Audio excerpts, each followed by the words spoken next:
Korra vs. Storm recently came out and it turns out I was really looking forward to this one. I was excited beyond belief for Korra to finally be on Death Battle.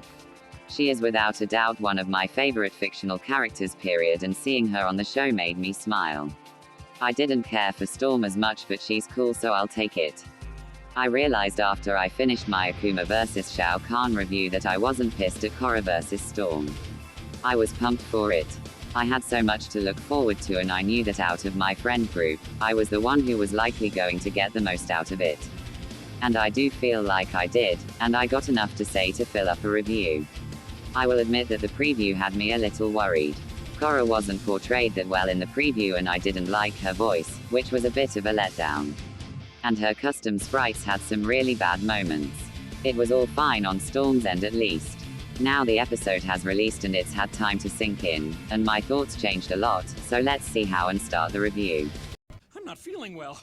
I think I'm running out of air. Julie, hold your breath. I'm not holding my breath. Great! Now we're both gonna die! We always start here and it's no different. Let's bring up the analysis. I'm not a fan of Korra's. It feels like they're trying to overcompensate the fact that she might stand a chance with them dropping 2 massive feats within 2 minutes, and its pacing can be weird. I was hoping for more about her actual character, like how her character arc was like throughout the series, but there wasn't much. Although they did include her season 4 arc, which was my favorite part of the analysis segments easy. I love how they actually acknowledge that Zahir broke her physically and mentally, and destroyed her former self during that. It's a moment that truly made me remember how heartbroken she was over it and her emotional distress over her struggle to get back to normal. It's a very good part of the analysis, brought down by how they said Bolin's name wrong. Bolin, will you stop making friends with the bad guys? Sorry. 0/10, fuck this. Jokes aside though, it's my third least favorite analysis of the season, still beating out Steven's and obviously Goku Black's.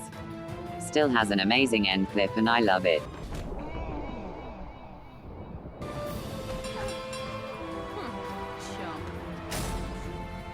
Storm's was pretty good. They didn't have to bombard us with calcs this time since Storm stomps and everyone knew, so they could just pace it right and make it enjoyable. It goes into her story and power pretty well. The cutaway gag genuinely made me chuckle. Them making fun of the fact that Marvel makes up powers when they want to got a laugh out me too, and it just made me happy to learn more. I don't have as much to say on this segment compared to Korra's, but hey ho. That was a lot of time on the analysis, wow. Fight time. The first shot establishes the setting and I've got an issue already, which I'll come to when I'm done. The South Pole is a fitting area for the fight to take place. It gives both a nice elemental advantage and it makes sense for Korra to be there since she lives there. Now my issue is with the spirit portal.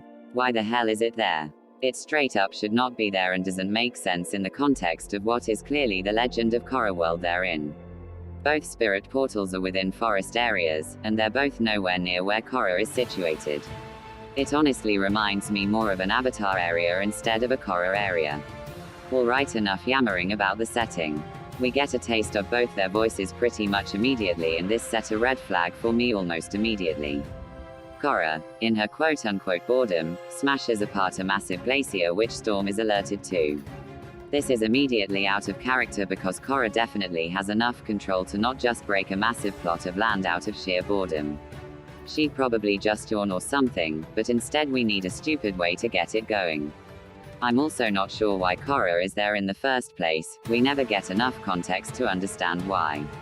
After she's a total buffoon, she reacts and Storm appears with a much better voice performance.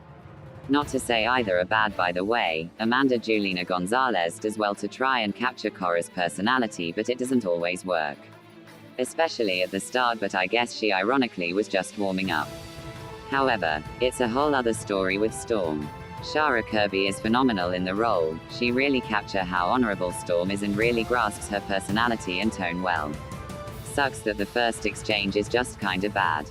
Storm gives some honest and useful criticism that Korra already should know if not for that stupid opener. Korra responds sounding like a cocky brat and Storm respectfully agrees to fight. Shitty setup. It immediately sets Korra up to be a pain when in reality, it's really not that at all. She's brash but she's not a cunt. It starts off and it starts with an air battle. They're tossing air back and forth at each other with some solid effects and it feels as impactful as air would. After about 20 seconds of that, Korra's air scooter is destroyed, she jumps into the air and Storm blasts her back with more wind. Storm then tosses out the first elemental attack that isn't air, her lightning. It unfortunately is followed by a run that just doesn't look right to me. Something about the running just looks so fake to me. It's like Korra isn't actually running, she's just in a cycle of running, if that makes sense. It looks added in, I guess. Anyway, she blasts away with an air breathing technique and jumps in the water as the lightning explodes the ground. She comes rising back up on a slab of land pushed up by a water geyser and water bends towards Storm, who blocks it. Then the HD Korra here is honestly fantastic, it feels like something that would come from the actual show and fits Korra's personality.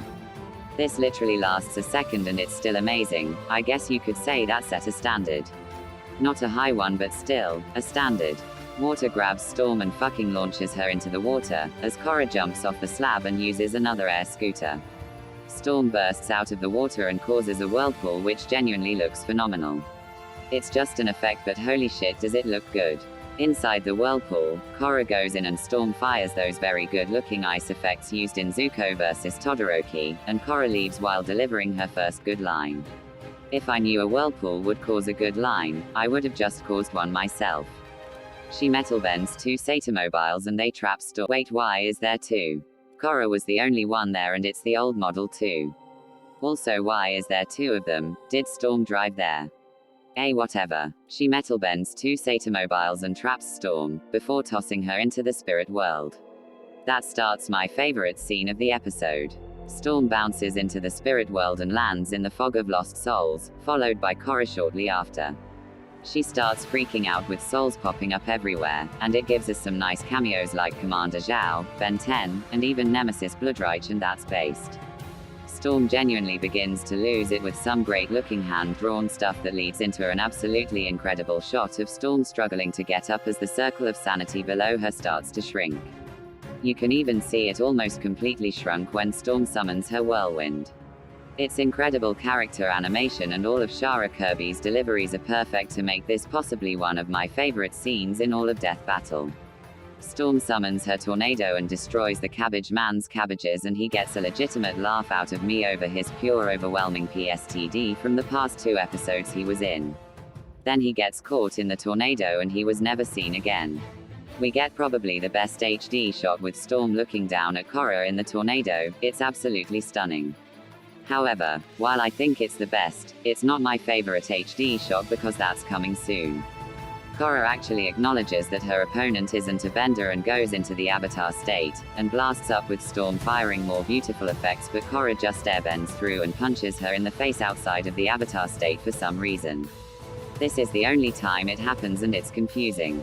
It has happened when an avatar activates the avatar state and doesn't stay glowing, but this is different because the one shot she isn't in it is the only shot she's not in it once activated. And she doesn't go back until she's finished tossing the massive chunks of land which look good individually but put together they look a little odd. Like instead of it being squashed together, it's just it overlapping in the animation. Storm bursts out of it with some amazing music to accompany it, and I guess now it's an appropriate time to talk about the track. Weather the Elements is absolutely beautiful and fits the fight so well. I can hear the Korra elements everywhere and the orchestral parts remind me a lot of Storm. I've been ranking the tracks on Discord and this is easily top 5. It's still behind Hell Over Heaven, Kings of Iron, Reverse Rosé and Thunder Shroud, but that doesn't detract from the track at all because it's stunning. To be honest, the tracks in the second half have been very good. 4 of the 6 tracks are around the 8/10 mark, so that's pretty damn good. Anyway, back to the thing. Korra fires air and Storm's counter does absolutely nothing. I can see the complaints clearly and I'll address them now. Korra does seem like she gets to do a lot more and Storm is hit a lot more than Korra is hit. It feels a little one-sided, but it still doesn't bother me that much. Storm is knocked into the other spirit portal and Korra flies up to get smacked by a massive tidal wave Storm summoned in. She then parts it in another stunning shot before trapping Korra in the water and freezing it over. And this is my favorite shot of the entire season. I don't care what anyone says, Korra's eyes glowing with her hair flickering only to reveal she's going into the Rava state is fucking phenomenal. It's helped so much by the track, and the Korra drawing here is fucking perfect. It's also topped off by the reference to the first episode of Avatar, which was a delight to see. There's so much for an Avatar fan here, even if that means having less for a Storm fan. That's why I respect people who dislike this episode for the lack of Storm's cool abilities. Also her lack of real attacks, because Rava State Korra fucking dominates the rest of this fight.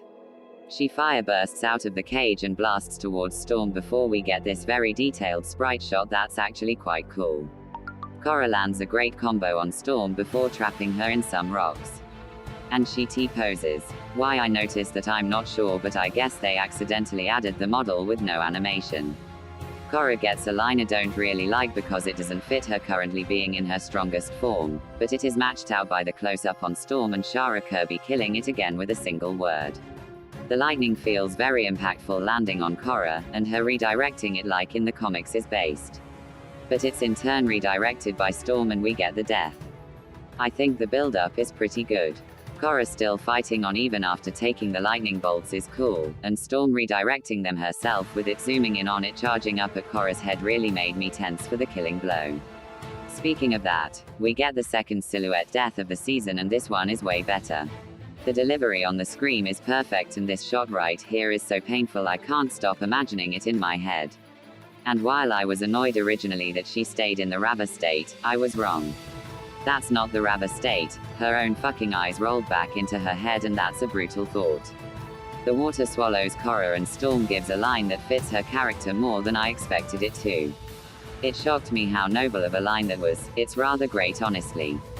After reviewing that, I can say this episode is shockingly good. Of course there were things I wanted that I didn't get, like a pro-bending reference, or even any energy bending. But I don't care. This episode is genuinely fantastic. I love Korra and I got this as a payoff, and I couldn't be happier. I'm not going to raise it due to expectations, but I will say that I was expecting this to get a very low 8 at best. But I'm wrong. This episode gave me the one thing I wanted, an amazing episode for Korra. And I got. So instead of a very low 8, this is getting a very low 9 out of 10. Shocking. I know. Now, the next fight is absolutely massive. Madara versus Eisen. This is a massive legacy fight and I have no connections here. I've got a good couple of friends who are stupid hyped for this, like Viv and Ray, but I seriously do not know what I want from it. If it's similar in scale to the 1-minute melee, then I'll be happy. That's literally all I can think of though. Hoped you enjoyed. I'm struggling to upload consistently and school is kicking my ass right now, but I'm still hoping to get some videos out. I've got one involving my good chum Jolly coming up for Christmas, so look out for that on the day. Okay, I've talked way too much, so I'm out. See you later.